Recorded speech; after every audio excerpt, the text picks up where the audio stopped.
प्रधानमंत्री मोदी ने मनरेगा योजना में बदलाव करके गरीबों का हक छीना है। प्रधानमंत्री मोदी ने मनरेगा योजना अडानी को लाभ दिलाने के लिए शुरू की है। प्रधानमंत्री नरेंद्र मोदी गरीबों का हक छीन रहे हैं, उनकी मजदूरी में कमी लाने की कोशिश कर रहे हैं। प्रधानमंत्री नरेंद्र मोदी जो संघीय ढांचा है राज्यों का, उस पर कुठाराघात कर रहे हैं। मनरेगा योजना बंद कर प्रधानमंत्री संविधान के खिलाफ कार्रवाई कर रहे हैं और महात्मा गांधी के नाम पर शुरू की गई योजना से महात्मा गांधी को हटा देना राष्ट्रपिता का अपमान है। ये कुछ बातें राहुल गांधी, मल्लिकार्जुन खड़गे की तरफ से की गई। दरअसल दिल्ली में आज कांग्रेस की वर्किंग कमेटी की बैठक थी, CWC की, जो कांग्रेस में निर्णय लेने की सबसे बड़ी पंचायत है। मैराथन बैठक चली। राहुल गांधी, सुना है सूत्रों के अनुसार, बड़े गुस्से में नजर आए और तय किया गया है कि मनरेगा को लेकर जन आंदोलन खड़ा किया जाएगा। 2026 जनवरी के पहले सप्ताह से ही आंदोलन की तैयारी शुरू कर दी जाएगी। अब मनरेगा में करीब 12 से लेकर 15 करोड़ लोग मजदूर गांव के जुड़े हुए हैं, जिनको दिहाड़ी मिलती रही है। मनरेगा पर पिछले 11 साल में या 20 साल में करीब 2006 में शुरू हुई थी योजना। करीब 11 या 12 लाख करोड़ रुपया खर्च किया जा चुका है। मनरेगा योजना की दुनिया भर में तारीफ हुई है और ये गरीबी खत्म करने की, गांव की गरीबी खत्म करने की सबसे बड़ी और सबसे प्रभावशाली योजना मानी जाती है। बड़ा सवाल उठता है कि राहुल गांधी ने ऐलान कर दिया, मल्लिकार्जुन खड़गे ने ऐलान कर दिया, क्या वो नरेंद्र मोदी को झुकाने में कामयाब हो पाएंगे?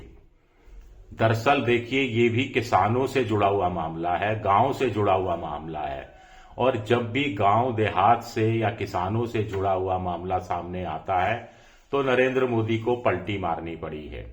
2014 में भूमि अधिग्रहण बिल अध्यादेश लेकर आई थी मोदी सरकार। तब राहुल गांधी ने A1 A2 की बात कही थी कि अडानी अंबानी को लाभ दिलाना चाहते हैं, कॉरपोरेट को सस्ती जमीन दिलाना चाहते हैं और ज्यादातर ये जगह शहरों में तो अब जगह रही नहीं, शहर के बाहर अर्ध शहरी इलाकों में, कस्बों में, गांव में ही ये इन चीजों का विस्तार होना था। सूट बूट की सरकार का नारा दिया जिससे मोदी जी हिल गए और अध्यादेश का क्या हर्ष हुआ ये सब आप जानते हैं। फिर किसानों का आंदोलन, मोदी सरकार बड़े जोश के साथ 3 कृषि कानून लेकर आई, जिसको क्रांतिकारी कानून बताया गया, इसको एक गेम चेंजिंग आइडिया बताया गया, इसको मोदी का मास्टर स्ट्रोक बताया गया। विपक्ष के लोग भी आंदोलन पर उतरे, सड़क पर उतरे, किसानों ने धरना दिया। दिल्ली बॉर्डर पर हर जगह, दिल्ली में घुसने नहीं दिया तो 3-4 बॉर्डर पर धरना दिया। 1-1.5 साल तक ये धरना प्रदर्शन का क्रम जारी रहा। 700 से ज्यादा किसानों की शहादत हुई और फिर मोदी जी को कहना पड़ा, शायद मेरी तपस्या में कमी रह गई थी और इन तीनों काले कानूनों को वापस ले लिया गया। इंटरेस्टिंग बात है कि जब कानून संसद से पास कराए गए थे तो उस पर बहस नहीं हुई थी और जब कानून वापस लिए गए तब भी संसद में बहस नहीं हुई।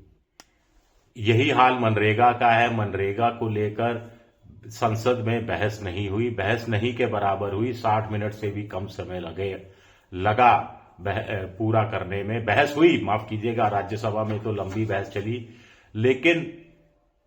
लेकिन कुल मिलाकर, मैं अपने शब्दों को वापस लेता हूं, लेकिन कुल मिलाकर जो विपक्ष की मेन मांग थी कि ये विवादित बिल है, ये इसके रिपरकशंस बहुत होने वाले हैं, तो कृपया करके इसको ज्वाइंट पार्लियामेंट्री कमेटी को सौंप दिया जाए या फिर स्टैंडिंग कमेटी को या फिर स्थायी समिति, प्रवर समिति को सौंप दिया जाए। लेकिन सरकार इसके लिए तैयार नहीं हुई, टस से मस नहीं हुई। आज राहुल गांधी ने प्रेस कॉन्फ्रेंस में कहा कि मंत्रिमंडल से भी इस मनरेगा का नाम जो जी राम जी किया गया, इसकी स्वीकृति नहीं ली गई।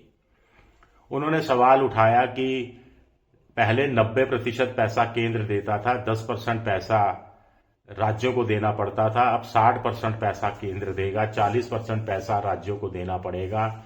जो सरकार अरबों रुपए कॉरपोरेट जगत का माफ कर सकती है, वो सरकार क्या 30% गरीबों के लिए खर्चा नहीं उठा सकती? इससे साफ है कि ये सरकार किसान विरोधी है, गरीब विरोधी है, गांव विरोधी है। देश में 6 लाख से ज्यादा गांव हैं। गांव में कांग्रेस की बीजेपी के मुकाबले में पकड़ ठीक ठाक रही है। एक वक्त था जब बीजेपी को ब्राह्मण बनियों की पार्टी और शहरी पार्टी माना जाता था, लेकिन उसका विस्तार हुआ है। लेकिन फिर भी गांव में बहुत सारी जगह ऐसा है जहां बीजेपी की उतनी पैठ नहीं है। दक्षिण भारत में तो बिल्कुल भी, तमिलनाडु हुआ या फिर केरल हुआ, यहां तो नहीं के बराबर पैठ है। आंध्र प्रदेश में और तेलंगाना में भी बहुत कम पैठ है। तो राहुल गांधी क्या मनरेगा का जो आंदोलन खड़ा करके ये 12, 13, 14, 15 करोड़ है वोटर, इसको अपने साथ लेना चाहते हैं? और अगर मोदी जी को लगा कि गांव का लोग नाराज है, गांव का वोटर नाराज हो रहा है, तो फिर वो अपनी योजना को वापस लेने में भी एक पल नहीं लगाएंगे। लेकिन इसको क्या आजमाया जाएगा विधानसभा चुनाव में, पश्चिम बंगाल में खास तौर से, और नतीजे अगर उल्टे पड़े तो उसके बाद कोई फैसला लिया जाएगा? या फिर बीजेपी को लगता है कि कांग्रेस एक आध कोई आंदोलन कर लेगी, एक आध धरना प्रदर्शन कर लेगी? देश के ज्यादातर राज्यों में एनडीए की सरकार है, बीजेपी की सरकार है।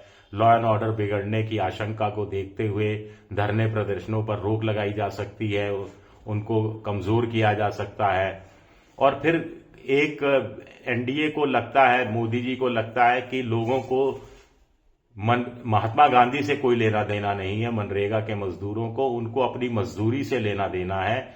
और 100 दिन की जगह जब 125 दिन का काम मिलेगा तो गांव के लोग खुश हो जाएंगे।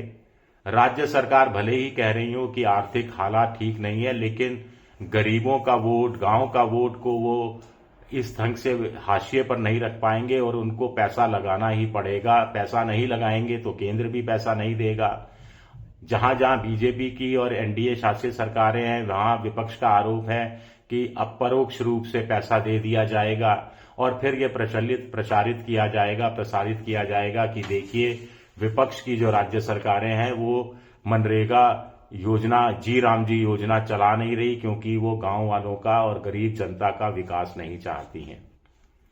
लेकिन मोटे तौर पर ये अग्नि परीक्षा का वक्त है राहुल गांधी के लिए, मल्लिकार्जुन खड़गे के लिए, सोनिया गांधी, प्रियंका गांधी, पूरे कांग्रेस के नेताओं, कांग्रेस के कार्यकर्ताओं के लिए।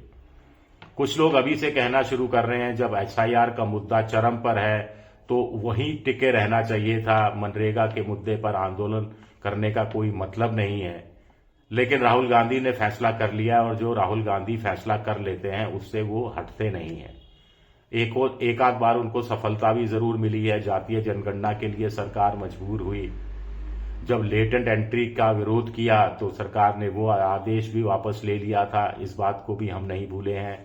आरक्षण बचाओ, संविधान बचाओ का नारा 2024 में चल गया था और बीजेपी 303 पर 240 पर आ गई थी, 303 से घटकर। तो ऐसे में मनरेगा को लेकर जो जन आंदोलन खड़ा करने की बात है, इसमें कांग्रेस के नेताओं का, प्रदेश के नेताओं का, जिला स्तर के नेताओं का, गांव के नेताओं का अगर सहयोग नहीं मिला, कार्यकर्ताओं का सपोर्ट नहीं मिला, तो फिर स्थितियां क्या होंगी हम नहीं कह सकते। राहुल गांधी ने पूरे विपक्ष से भी इस आंदोलन में जुड़ने का आह्वान किया है। विपक्ष साथ खड़ा है, लेकिन संयुक्त रूप से रैलियां होंगी, संयुक्त रूप से धरने प्रदर्शन होंगे, ये देखना भी गौरतलब रहेगा। शुक्रिया मेरा वीडियो देखने के लिए। पसंद आए तो लाइक कीजिए, सब्सक्राइब कीजिए, शेयर कीजिए। शुक्रिया।